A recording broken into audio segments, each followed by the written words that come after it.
A video game is defined as an electronic game in which players control images on a video screen. The thing that separates a game from a movie is specifically that interaction, but this format happens to be more flexible than your mother after a couple margaritas. It can be used for everything from a quirky little block game to an incredibly story-rich experience with extensive character development and world building. But there's an issue with the second kind of game. While both movies and games are capable of telling a good story, only video games are capable of having fun gameplay, and it's becoming increasingly common for that gameplay to be forced into the cuck chair in favor of having the story be the main focus.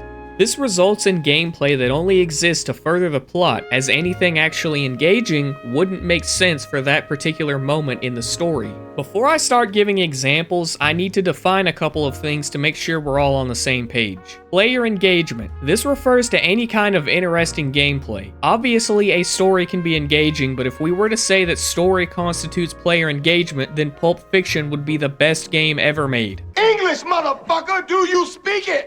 Gameplay is the thing that actually makes a video game, so it doesn't make a whole lot of sense for it to be an afterthought, because at that point, why not just make a movie or a TV show? Skill check. This is any kind of friction or challenge that the player must overcome in order to progress. It doesn't have to be anything too difficult, but for a game to be truly engaging, it needs to require more from the player than just the ability to fog up a window. If there's no real friction, the game starts to feel like it's playing itself, which is the exact opposite of player engagement. Something else important to mention is that RPGs are kind of an exception to everything I'm about to discuss, but they're an exception that proves the rule. When the player has agency in how the story unfolds, the story becomes part of the gameplay loop, and the skill check is now whether or not you can make the right decisions to get your desired outcome. Okay, one last thing. I will be using other people's gameplay for 3 of the games I'll be talking about, and the reason is very simple. I cannot be bothered to waste tens of hours of my life playing through games I already know I don't like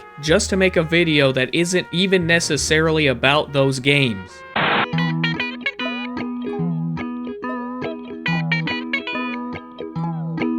But I promise I have actually played 2 out of those 3 games. Now you're probably wondering about the game that I haven't played, and that would be Mafia: The Old Country. I have over 80 different games in my Steam library, most of which I've finished, and I wasn't even a PC gamer until 3 or 4 years ago. So there's a lot more games I've played across multiple different consoles. I'm saying all of this so that you can hopefully understand when I say that I don't need to play this game in particular to know exactly what it's like. Kind of like how I don't need to suck cock to know that I'm not gay. I wanted to talk about it though because it's a fairly recent game that a lot of people enjoy despite the somewhat mixed reviews. First off, we have The Last of Us. To be honest, this game is not actually that bad, but it's not great either, and it's the game that really popularized the whole cinematic trend, so I want to start with it. First of all, this opening goes on for way too long. There's a solid 30 to 40 minutes before you get any actual gameplay, and up until that point, you're basically just moving forward. Then you get this little stealth section that lasts about 15 seconds, and you're immediately back to just moving forward. And no, I will not be counting the sections where you have to move a ladder or a plank as gameplay because... Oh my god, who the hell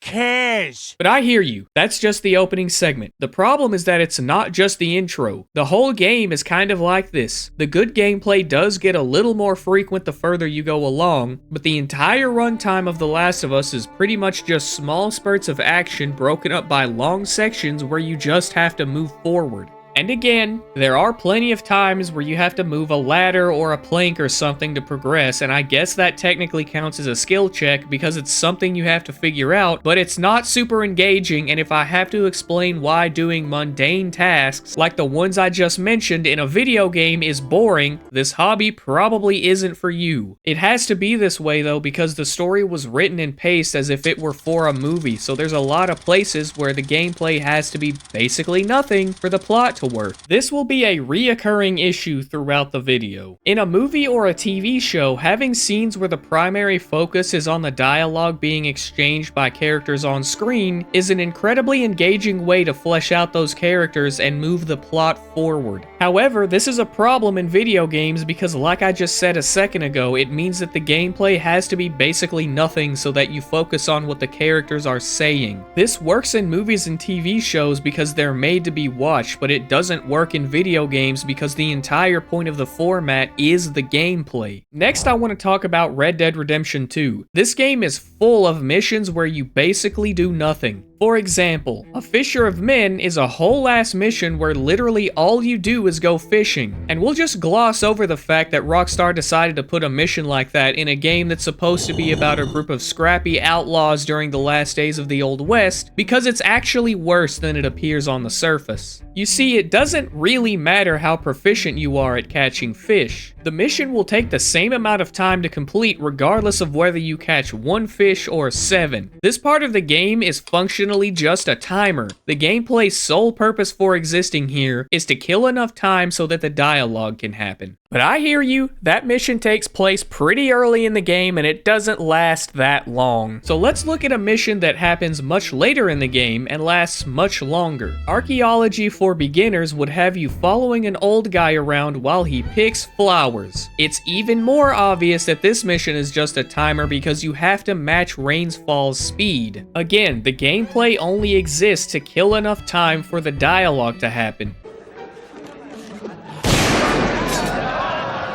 And I know that there's a stealth section at the very end of that mission. That is a valid skill check, and it's pretty fun to be honest, but it's a fraction of the overall runtime of the mission. I don't care how much you like the story in this game. I like it too, but this is dog shit game design. If Rockstar really wanted to tell this specific story so badly that they were willing to sacrifice the gameplay, they should have just made it a TV show or a movie. And speaking of movies, let's move on to Mafia: The Old Country. Like I said before, I've never actually played this game, but I'm still going to include it in this video, if for no other reason than to show you that this cinematic gaming trend is still plaguing the industry. Because the other 2 games I've talked about are kind of old at this point. I'm also going to say this again, I do not need to play this game to know what it's like, because that's very obvious. So much of the runtime of this game is just pushing the forward button in between cutscenes. There's the odd gameplay section that looks kind of fun, but these moments are few and far between. For example, this stealth section here looks fine, but it's immediately followed by a long-ass cutscene and another push the forward button section, which is then followed by yet another cutscene. But then, ooh, it gets really interesting. You get to carry things from one location to another. I'm gonna put a shotgun barrel down my throat and pull the trigger, and my guts are going to spew out from the back of my neck.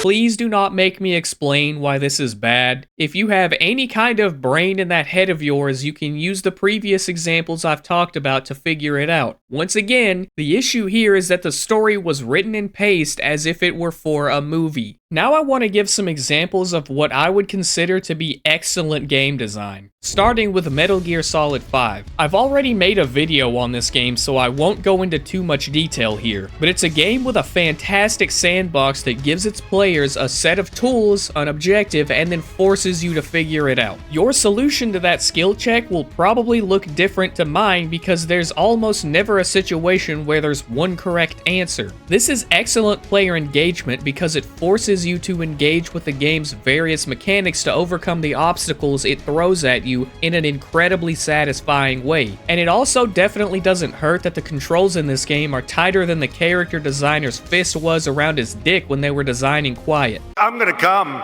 For the next example of good game design, I'll be discussing Warframe. The most obvious way that this game is engaging is in the movement and the combat. You see, most other games have restrictions in the freedom of movement given to the player for various reasons that range from arbitrary things like realism to more legitimate concerns like difficulty balancing. Digital Extremes said fuck all that and created the single least restrictive movement system I have ever seen in a video game. Wall running, wall climbing, bullet jumping, and aim gliding are all things that are baked into the gameplay loop. And if all that sounds like too much effort, first of all, you're bitch made. You make me sick, you big baby. Baby want a bottle? A big dirt bottle? But secondly, that's okay. Just grab Wukong and turn yourself into a happy little cloud. All of these different things add more ways for the player to engage with the game, and as a result, it's a lot more fun. I mean, who could have guessed that making a game more engaging would actually make it more engaging? And I haven't even touched on the combat yet. This is where things get really interesting because of course it has guns that you can shoot, and it also has melee weapons as well as Warframe abilities, and you have to utilize all of those to be successful in whatever objective you're tackling, thus creating a skill check. But the real star of the show here is the damage system. You see, ladies and gentlemen, this game is so good that it has committed the cardinal sin of making me like math. I struggled in every math class I had in high school because I absolutely hated the subject matter, and yet I can explain in autistic detail how Rhino's roar buff stacks multiplicatively with Nezha's blazing chakram. Unfortunately, this video is already going to take forever to edit, so I'll avoid going full autism, but just know that the damage system in Warframe is very interesting, and you have to have at least a basic understanding of it to progress through late game content, because you're required to add mods to your weapons in Warframe to actually get stronger, and you need to know what those mods actually do, or you're not going to have a good time. You could definitely just copy someone else's build if you really wanted to, but there's no one correct way to do anything in Warframe, and a significant part of the fun is experimenting with all the different systems it has. Again, who would have thought that adding more ways for the player to engage with your game would make it more engaging? Before I end the video, I want to make one thing clear. My goal isn't to change anyone's personal opinion of games like the ones I mentioned, but rather to explain why some people don't enjoy them in the hopes that the ones who do will stop disregarding criticism of them by saying things like, "You lack the maturity to appreciate the story," or "You just have no attention span."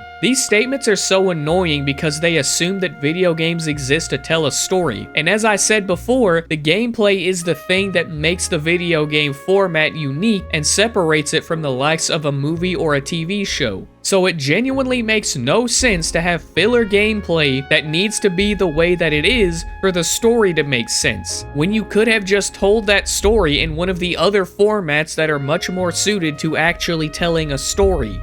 You can like whatever you want, we're not all going to agree. When it comes to my taste in movies, I am a raccoon. I love trash. Bad Boys 2 is one of my favorite movies, and no amount of legitimate criticism will ever change that. But my personal enjoyment of that movie does not make said criticism invalid, and if you take nothing else away from this video, it should be that. Your personal enjoyment of a product does not make criticism of that product invalid. And that's pretty much all I have to say on this topic, so we've reached the end of the video. But before I sign off, I just want to say, ask your mother how my dick tastes.